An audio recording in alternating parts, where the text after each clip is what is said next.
Assalamualaikum warahmatullahi wabarakatuh. Nama saya Arina Nur Ajiza dari kelas G1 Akuntansi. Di sini saya akan menjelaskan tentang jurnal mata kuliah Sistem Informasi Akuntansi. Transaksi keuangan yang direkam dalam formulir seperti faktur penjualan, faktur pembelian, bukti kas masuk, dan lain-lain. Selanjutnya dicatat untuk pertama kalinya dalam catatan akuntansi yang permanen yang disebut jurnal, Book of Original Entry. Jenis jurnal. 1. Jurnal umum, general journal, jika jenis transaksi perusahaan masih sedikit. Yang kedua, jurnal khusus, special journal, jika usaha perusahaan bertambah besar dan jenis transaksi menjadi lebih banyak, maka jurnal umum harus dipecah. Mengapa jurnal umum harus dipecah? 1. Untuk mengumpulkan dan menggolongkan transaksi yang sama yang frekuensi terjadinya tinggi.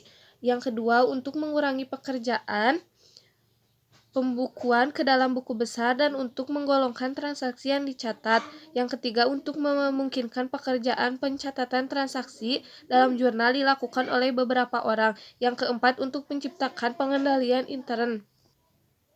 Adapun prinsip dasar yang melandasi perancangan jurnal. 1. Jumlah jurnal harus memadai. 2. Jurnal dilakukan untuk memisahkan transaksi ke dalam penggolongan pokok penerimaan kas. Yang ketiga, penggunaan jurnal berkolom dan posting ke buku besar cukup 1 kali.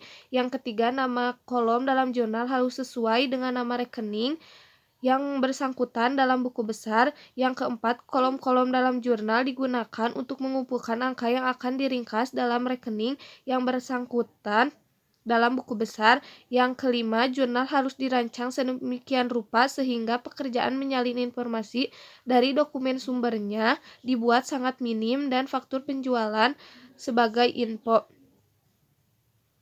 Yang keenam, harus ditetapkan hubungan antara dokumen sumber tertentu dengan jurnal sehingga pertanggungjawaban kebenaran informasi dapat ditentukan.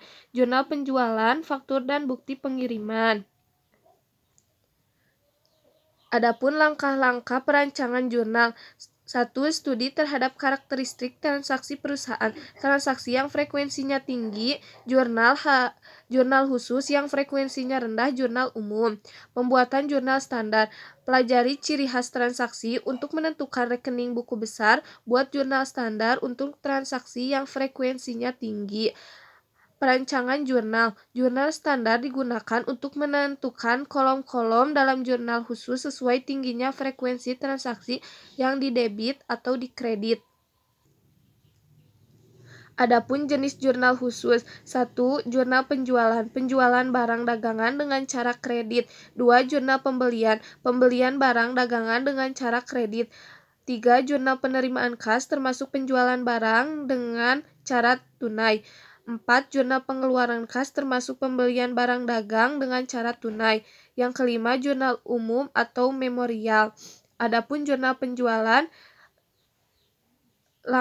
langkahnya misal perusahaan. 1. Menentukan nilai persediaan dan metode periodik. 2. Selalu menjual barang dagangan dengan kredit. 3. Info yang diinginkan hanya piutang dagang dan penjualan. Jurnalnya adalah piutang dagang di debit dan penjualan di kredit.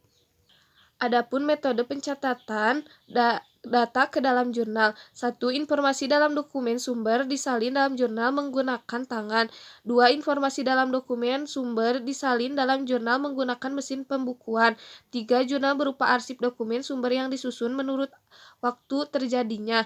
4. Dokumen sumber dimasukkan dalam komputer. Adapun metode pencatatan dalam jurnal dengan tangan. Dokumen sumber masuk ke dalam jurnal dan masuk ke dalam buku besar. Metode pencatatan dalam jurnal dengan mesin pembukuan. Jurnal pembantu. 2. Dokumen sumber masuk ke dalam buku besar atau masuk ke dalam jurnal diperoleh dari pembuatan dokumen sumber dan diposting ke dalam buku pembantu. Sekian dari saya. Wassalamualaikum warahmatullahi wabarakatuh.